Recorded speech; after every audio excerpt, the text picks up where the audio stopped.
Good morning class 10th। आज हम लोग अपना अपवर्तन पे दूसरा लेक्चर लेके आ गए हैं और आपको ध्यान होगा कि पिछले लेक्चर में हमने अपवर्तन के बारे में बात किया था। अपवर्तन से रिलेटेड कुछ कॉमन टॉपिक्स जो चीज हमको पढ़नी थी उस पर बात किया था। आज हम लोग बात करेंगे अपवर्तन के नियम की।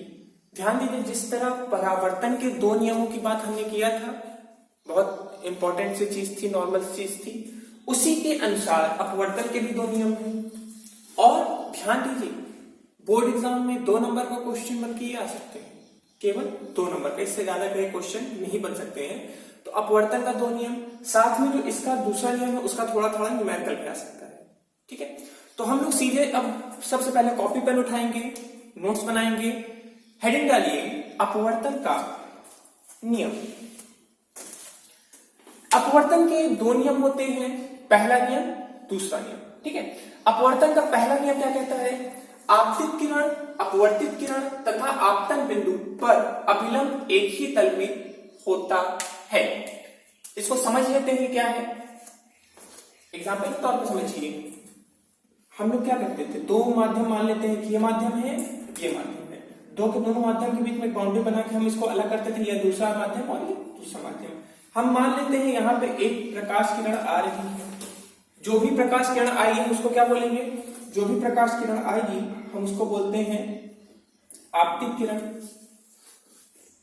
इसको जाना कैसे था? सीधे जाना था। चलिए इसको सीधे भेजते हैं, ये सीधे जाना था, लेकिन मान लीजिए किसी कारण से अपने मान से इधर चली गई।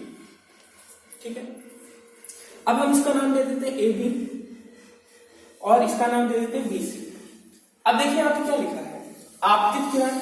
आपतित किरण वो किरण होती है जो आती है, तो ये आ रही है, ये हमारी आपतित किरण है ए बी।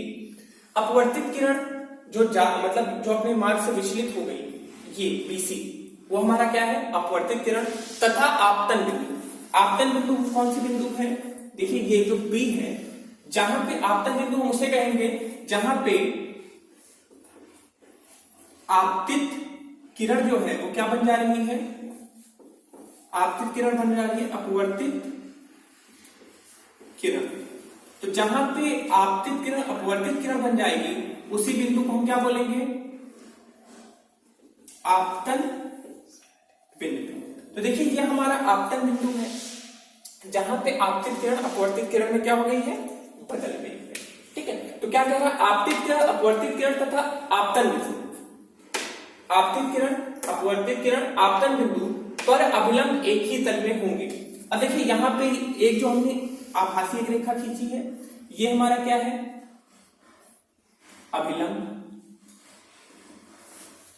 आपतित किरण लिख देते हैं, आपतित किरण, अपवर्तित किरण, आपतन बिंदु, अभिलंब तीनों एक ही तल में होंगे। तो इसमें कोई बड़ी बात नहीं है। याद करें पिछली बार भी यही था, बस वहां पे क्या था? थोड़ा सा अंतर था। आपतित किरण अपवर्तित किरण की जगह वहां पे था परावर्तित किरण, परावर्तन के नियम में। ठीक है, तो वही चीज एकदम नॉर्मल सा है। अगला क्या है?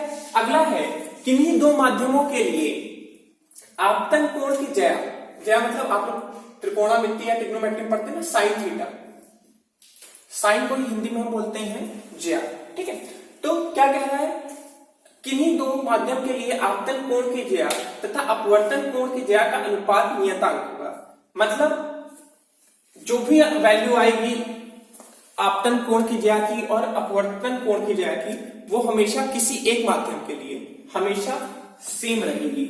मतलब चाहे इसका जितना मान बदले, चाहे इसका जितना मान बदले, नियतांक मतलब अगर वही माध्यम है तो हमेशा वो उतना ही रहेगा, वो कभी चेंज नहीं होगा। अगर माध्यम आपने बदल दिया, माध्यम आप बदल दिए, तो हो सकता है आपका वैल्यू बदल जाए, लेकिन बाकी टाइम वो सेम टू सेम रहेगा। इसी को हम लोग एक और नाम से जानते हैं, इस नियम को, दूसरे नियम को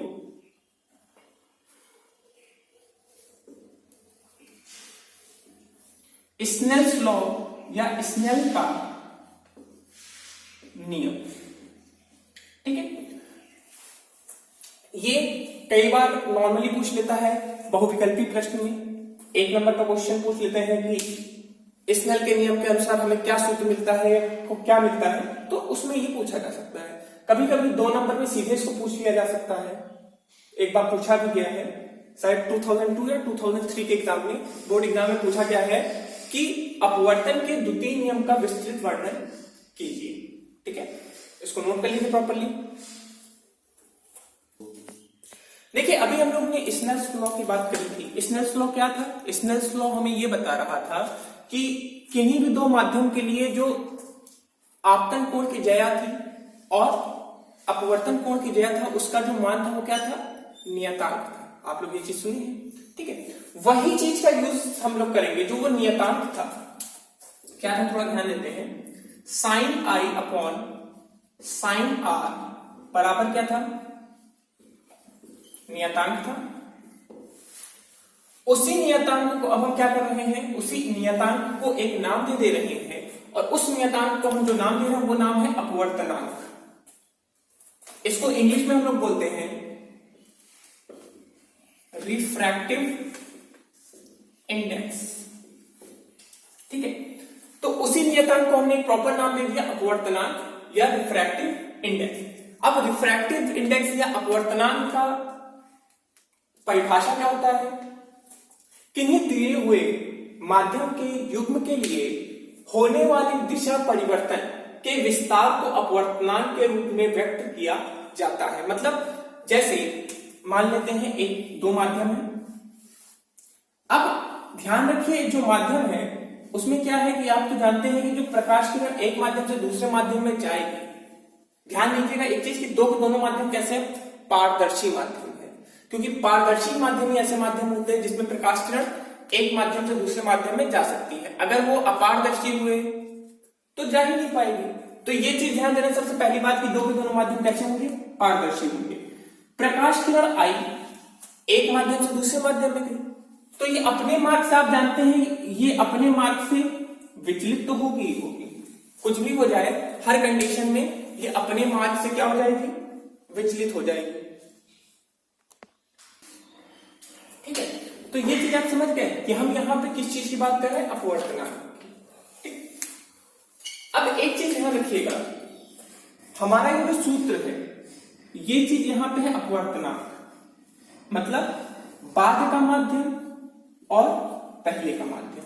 इसको हम माध्यम 1 मान लेते हैं, इसको हम माध्यम 2 मान लेते हैं। ठीक है, अब यहां पे हमको एक चीज ध्यान देना है, हमको इसलिए सबसे पहले ये ध्यान देना है कि जब अभी देखिए जो हमारा कोण होता है वो तो अभिलंबशील ही होता है।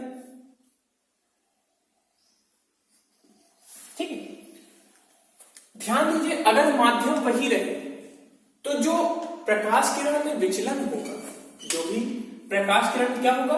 विचलन होगा, वो हमेशा निश्चित होगा, वो बदलेगा नहीं। और उसी तथ्य को हम क्या बोलते हैं? उसी तथ्य को हम लोग अपवर्तनांक के नाम से जानते हैं। बात आई समझ में?